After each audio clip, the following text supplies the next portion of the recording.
we're starting a new series today called Uncomfortable, and I'll just start by saying that these lights on the back, the color, they make me uncomfortable. Am I the only person that's like that? Because what happened to purple?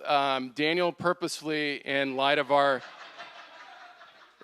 series, I think he knows me well enough to know that red, if you study color, it invokes different emotions. So we had some discussion about this beforehand, about whether or not red invokes anger, and frustration, or yeah. So I'm feeling heat, like behind me. I'm like, my calves, coming from the red light there. But anyway, so we're going to be talking about Christian community and what that looks like.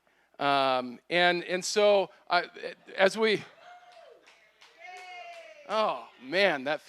thank you. Feels better.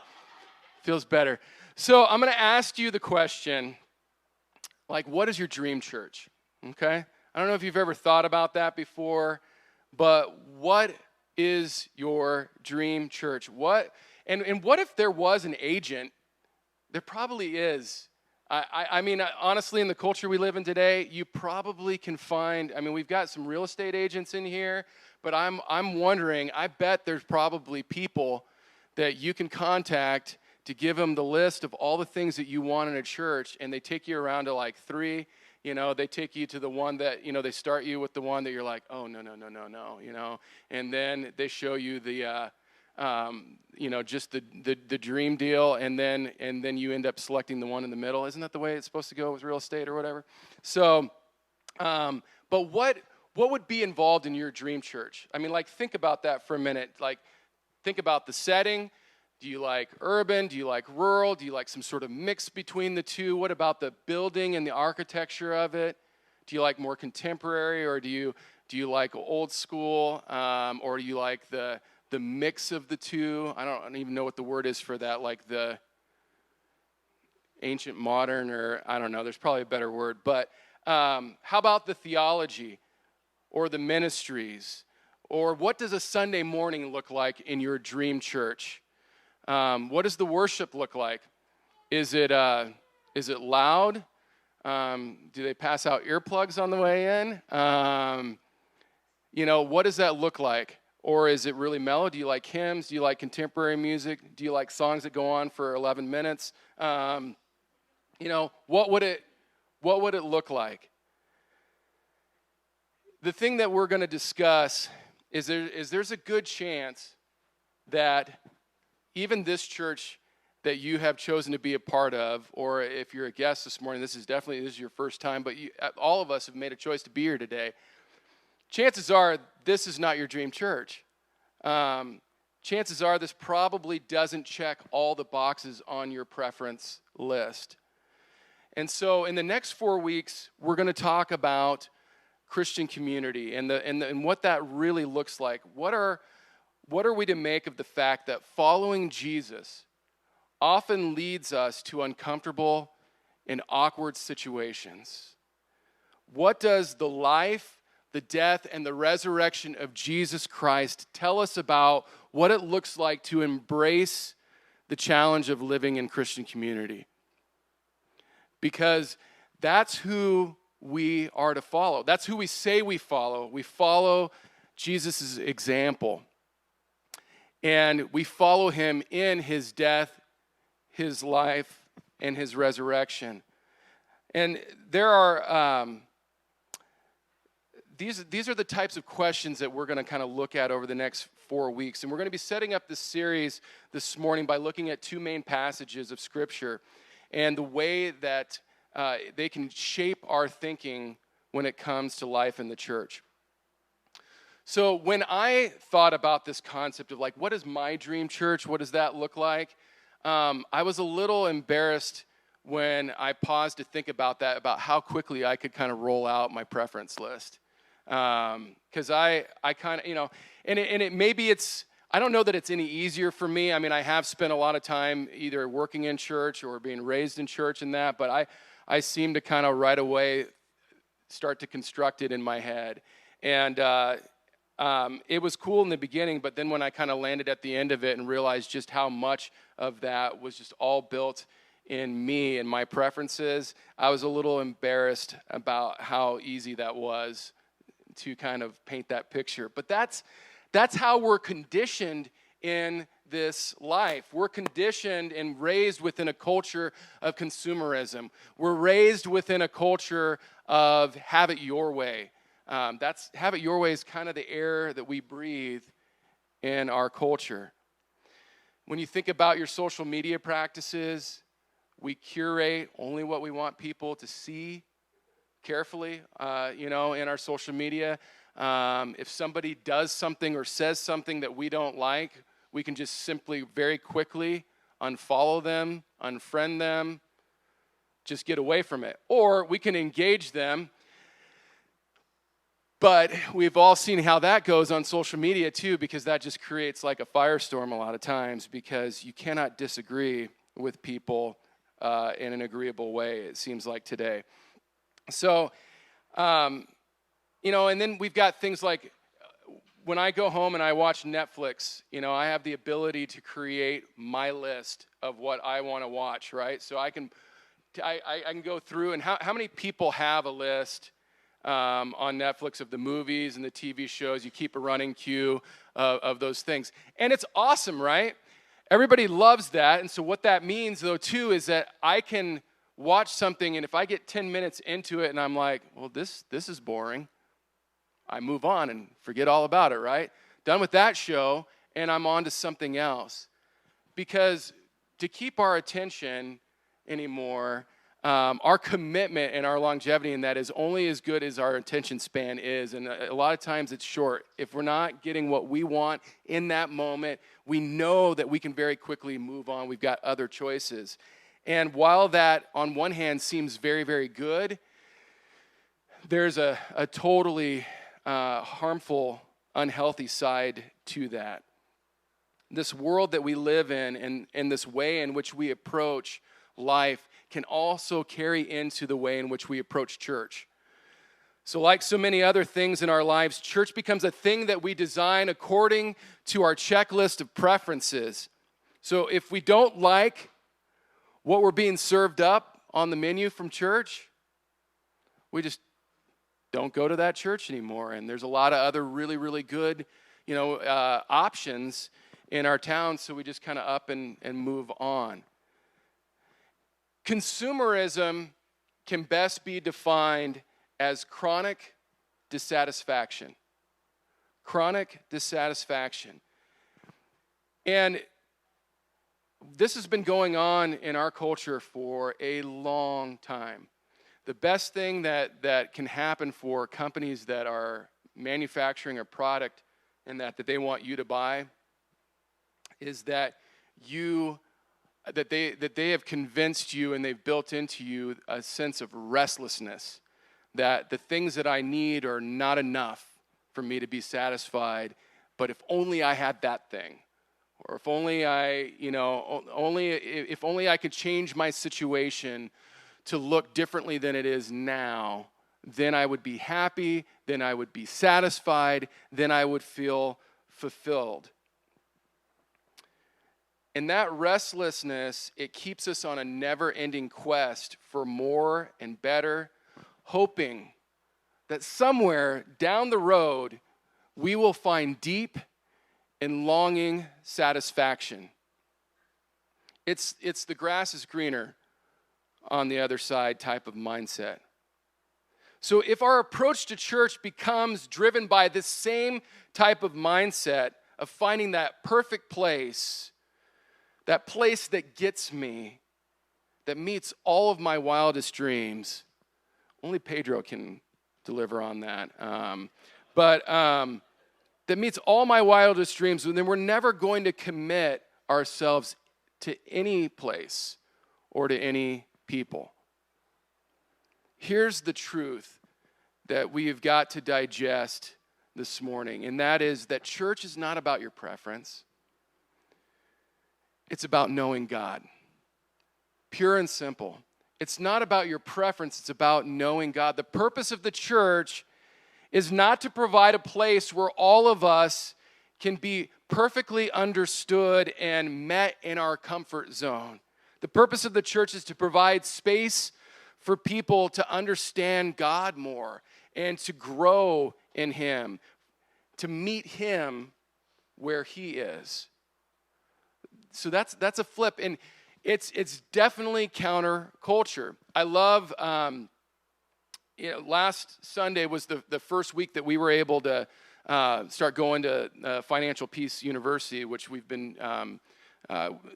kicked off a couple weeks ago on Sunday nights, and it's great. We have a great group, and some of the questions that have come up, very transparent, very real. The methods for approaching finance are just straight up counterculture. And so when people are like, okay, this sounds really, really good, but let's now like this is a great idea, but let's talk about the real world and how the real world works now.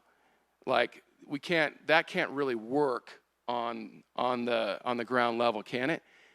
And the truth is that it can, but when we have been conditioned for so long over time, our minds and our hearts to believe one thing, all of a sudden when a new idea is presented, it's hard, it's uncomfortable. It's difficult to recondition our minds and our hearts. And what I loved about hearing that last Sunday is I thought, this is perfect because this is the gospel. This is what following Christ looks like in our everyday world. It does flow against the cultural tide. It is not easy. In fact, I think in a large way, and we're going to talk about this more in the weeks to come, we've tried to make church comfortable for everyone. And I admit, even in myself as a pastor and as a leader in that, I don't go out seeking conflict. I'm not going out trying to offend other people. I want to introduce them to the love of God and His grace and His mercy. But the truth is, too, that following Christ is not easy. And if we try to market Christianity towards that and convince people that, oh yeah, this is just kind of like a feel-good club and there's never anything that's going to be said or done that's going to rub against you and that, well, that's just not gospel. That's not the truth of who God is and what it looks like to follow Christ, because our culture and the majority tide that sweeps over us, if we haven't figured it out by now, is not leading us to a good place. Sometimes in the moment it feels that way, but ultimately it's not going to bring us to a place of health and where we are operating in the fullest potential that God created us for. It's deceptive, and we can get caught in that tide, and before we know it, we're someplace that we never thought and imagined that we would be. So church is not about your preference, it's about knowing God. And again, this idea is uncomfortable, but it's also a very beautiful thing. In 1 Peter chapter 2, verses 4 and 5, it says this. Paul says, as you come to Him, a living stone, rejected by men, but in the sight of God, chosen and precious, you yourselves, like living stones, are being built up as a spiritual house, to be a holy priesthood, to offer spiritual sacrifices acceptable to God through Jesus Christ. Peter, not Paul, is talking about the fact that for us, again, it's about so much more than going to what a temple or a building that is constructed. We now, because of Christ, and because of being identified with His life, death, and resurrection, we are called to be living stones and together build a structure that is called the church, with him as the cornerstone, with him as the plumb line, with him as the measurement by which everything is built around it. And without him, things go in a terrible direction. The structure is not sound. The building is off. It might have beautiful materials. It might look good on the outside, but ultimately it's not going to hold together. And then on in verse 9 it says, "But you are a chosen people, a royal priesthood, a holy nation, God's special possession, that you may declare the praises of him who called you out." Out of what? Out of darkness and into light. So Peter, while writing to the various churches that are experiencing at that time that he was writing persecution for their belief in Christ, shares what it means to be a chosen people of God.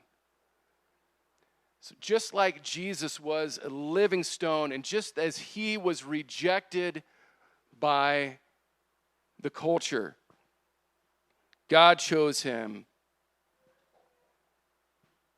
And we as Christians are called to follow in his example and to be living stones that are being built into a spiritual house, to be a holy priesthood, and to offer spiritual sacrifices. And those spiritual sacrifices are our lives. They are our preferences, our dreams, our desires, what we want. That we would lay those things down. We would be willing to die to our desires and say, it is more important to me to follow Christ in his example and for him to lead me where he wants to go instead of me choosing my direction and trying to get him to do what I want him to do for me. Peter is presenting an image of a community that is focused entirely on Jesus. It's a community that puts aside its preferences, its quarrels, and its comfort zone for the sake of becoming living stones. The entire purpose of community is to become that spiritual building, that holy nation. It's to declare the praises of the one who called them out of darkness and into light. It's all about knowing God and worshiping him as king. And it's contrary to our consumer approach to Christian community, which places a lot of times our personal desires for what church should be like on a throne, and then tempts us oftentimes that when things aren't going our way, when church doesn't look like the picture that I thought that it would, that I go, well, this must not be the right place. So I move on to continue to chase after that thing, that dream. The reality, of course, is that the dream church doesn't exist. It's a myth. But the reign of Jesus Christ as Savior is real, is eternal, is not a myth. And becoming living stones that are acceptable to God should be the ultimate goal. That should be the dream. That should be the desire in all of our hearts. Charles Spurgeon, who was a 19th century preacher, he wrote about it like this. I think this is awesome. He said, if I had never joined a church till I had found one that was perfect, I should never have joined one at all. And at the moment I did join it, if I had found one, I should have spoiled it, for it would not have been a perfect church after I had become a member of it. Let's just pause there for a minute. Think about that. That was really, that fell on me heavy. Even if I could find my dream church, even if that existed, it would no longer be the perfect church the moment that I stepped into it. Why? Because I'm a mess in ways. God is still working on me. I would bring in myself to that perfect environment, and then it would no longer be perfect anymore, right? He goes on to say this, still imperfect as it is the dearest place on earth to us. All who have first given themselves to the Lord should, as speedily as possible, give themselves to the Lord's people.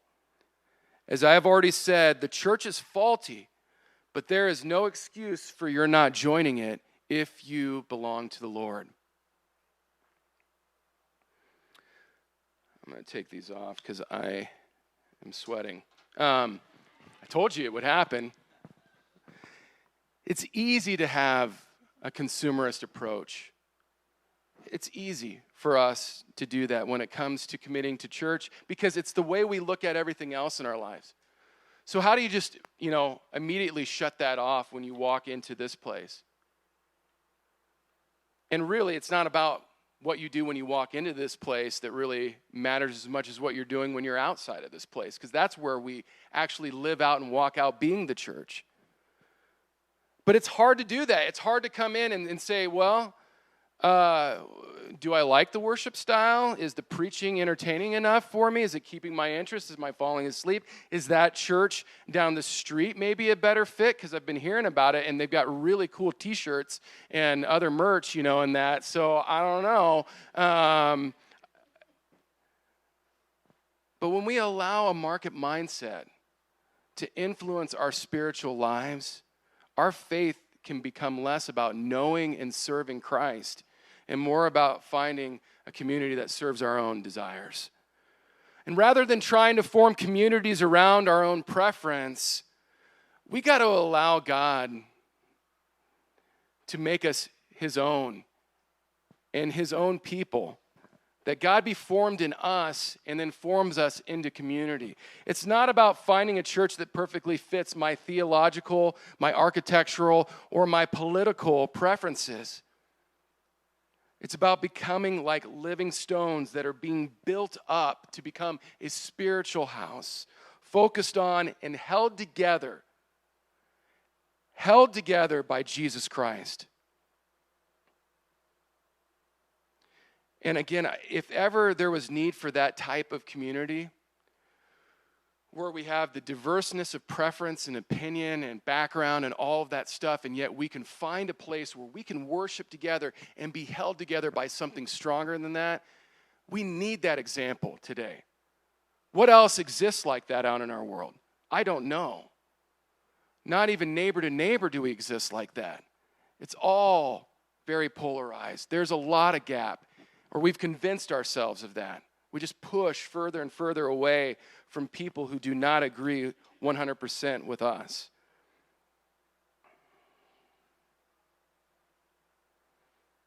It's not about finding the perfect church.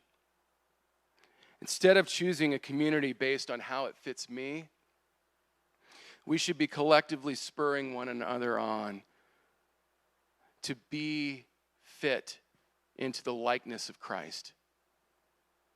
Ephesians chapter 5, verses 1 and 2 says, follow God's example. Therefore, as dearly loved children, and walk in the way of love, just as Christ loved us and gave himself up for us as a fragrant offering and sacrifice to God. It's about being fit into the image of Christ, becoming more like him, following his example. Here's the other thing that we need to know and digest today. The Christian life is not supposed to be comfortable. It's supposed to be uncomfortable. That's what it's intended to be, so the choice that we have is reject it or embrace it. We can push away from the things that are uncomfortable in our lives, and we often do. But you know where we grow? Think about it. If we're really honest, where do you grow? What seasons of your life have you grown the most in? Are they the ones where you're just riding in the comfort zone of things? Or are they through those places that are uncomfortable, that push and press and create friction? Sometimes pain. Oftentimes pain. And we can grow in that place of pain. The Christian life is supposed to be uncomfortable, so embrace it. John chapter 12, verse 25 says, those who love their life in this world will lose it. Those who care nothing for their life in this world will keep it for eternity. There's nothing that the culture would like us to do more than to fall in love with all the trappings of this world. It empties our bank account, so it leaves us bankrupt there. It leaves us bankrupt morally, spiritually. It just leaves us empty in the end.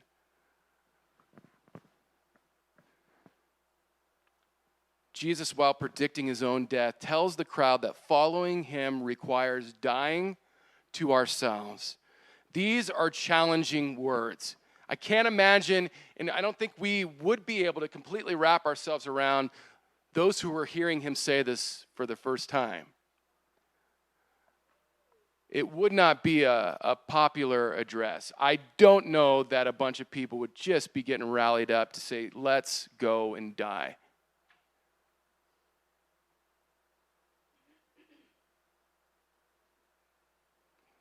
These are challenging words, and they're seemingly not very comfortable. But what he's saying is that if you love the comforts of this life above all else, then you're going to miss out on the comforts of eternal life in heaven. This life is not all there is. If our perspective is that this is it, this short period of time that we spend on this spinning ball is all that there is, then it makes sense that we would live and fall into that consumerist approach. But if we have an eternal perspective, if we recognize that there is life after this, and that this short time that we spend on this earth is to prepare our hearts, and our minds, and our spirits to live in eternity with Christ, then it changes the way in which we approach our lives. So this series, Uncomfortable, is based on a book that was written by Brett McCracken. And I love this quote from the book. He says, following Christ is not one's golden ticket to a white picket fence American dream. It's an invitation to die, to pick up a cross. That's what Jesus said we would all need to do to follow him.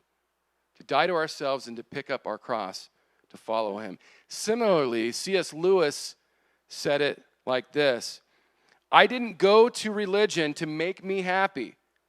I always knew a bottle of port would do that.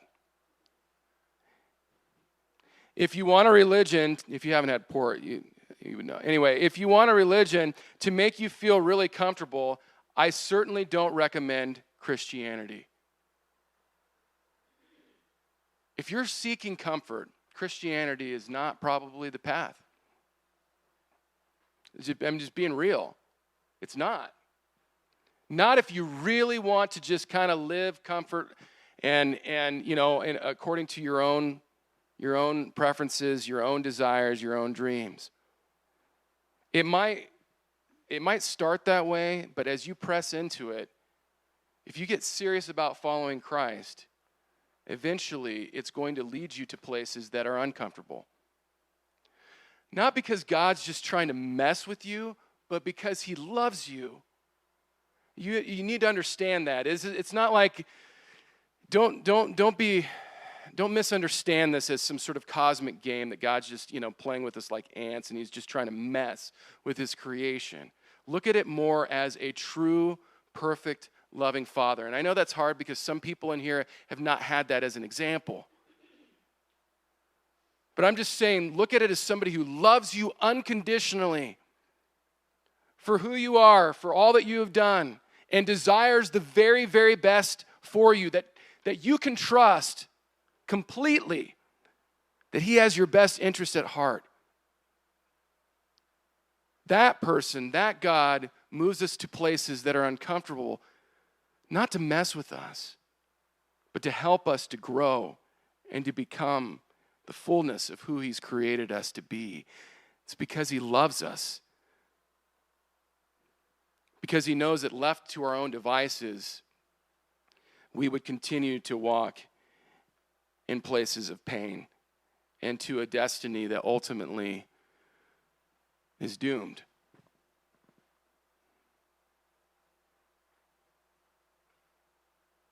What McCracken and Lewis are both getting at is that it's easy to find basic happiness and comfort. But living the Christian life and being part of a church community requires making sacrifices that may feel uncomfortable, but they ultimately help us to become more like Jesus. It's a trade-off. It is, but it's a trade-off that's always worth it. Jesus tells us what it will cost to follow him and that it will cost our very lives. We grow by leaving our comfort zone and entering into the challenges and discomforts of our faith. Instead of avoiding the truth, we should embrace and press into the joy of dying to our own desires and living for God and for others. So what that looks like is commitment even amidst discomfort. Faithfulness even amidst disappointment. That is what being the people of God is all about. It's not easy. It's not easy for any of us. But it's totally worth it. You know that God is not a fickle God? We often are that way, but God is not that way. He makes promises and commitments that he keeps, even in spite of our response to him. You know, think about that for a minute. Throughout history, God's people have been up and down all over the place. God comes through, they worship him, and then they get comfortable, and then they turn away, and they're left to their own devices. Things get screwed up, so then they get upset, and they start yelling and shouting, God, where did you go? Please save me. And then God comes through again, and then it starts the whole cycle over and over again. The thing that is faithful in that whole process is God. No matter our behavior or our response, God's promises, God's commitment to his people, his love for you remains constant. A healthy relationship with the local church is like a healthy marriage. It only works when it's rooted in selfless commitment to Christ and one another. If you bail at the first sign of trouble in your marriage, the ink won't dry on the marriage license. I mean, you know, because relationships are hard. They are. The only way that you can remain committed to one another is you've got to die to yourself. Anyone who's been married for any length of time knows that. And then you add kids to that picture, it's dying again, over and over again. No, I'm serious. I remember people asking me before we were even far into marriage. Like we were still in college, but we got married, you know, right as soon as I was done. Nat wasn't done. But I remember our friends were like, so what's it like being married? I'm like, you want to know the number one thing I've recognized in marriage? I said, I am super selfish. 21 years later, do you know the biggest thing I've realized in marriage? I'm super selfish. And every chance that I get, my nature, the moment it's given some like breathing room, starts to try to grab back all of that stuff again. So it's a constant thing. Just because you die to that selfishness once doesn't mean that it's over. That's why Jesus says you need to die daily to yourself. I mean, I'm telling you, we had one kid, and we went through the process of getting married and getting our own place and starting our own life and that, and I realized, okay, I got to set aside a list of things that are my preferences and my desires and that, and then we kind of found our groove, and then we had a kid, and that got all messed up, and then you've kind of found a groove with one kid, and then you have another kid, and then it gets messed up again, and then you wait 15 and a half years, and you get all that, start getting that stuff back again, and then you think, you know what, I've gotten too comfortable, I should just start the process over again and have another child, and so I'm telling you, that's my foolproof plan to retain selflessness is children. No, it's good. It really is good. I joke about it, but it is very good, and it's a very real thing. And I definitely have gone through that process in my mind and my heart. Seriously. I don't know why we long to have a family, and then the moment that our house fills up with people, then we want to empty it back out again, so that we can be alone and have all of our stuff and control back again. It makes no sense. It's insane. But the reality of it is that we're supposed to live our lives fully out each and every day, not towards retirement, but to a place where each day that we're given the gift of breath in our bodies, that we continue to take steps to be emptied of ourselves and filled with Christ. That's the truth. It's not our 401ks and our whatever place we want to move to, and that is the goal in life to get to. The goal in life is to become like Christ, period.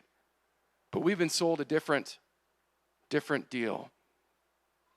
So as we close this up and we're going to respond in communion as part of this, I'm going to have Steve come up and pray for that here in just a second.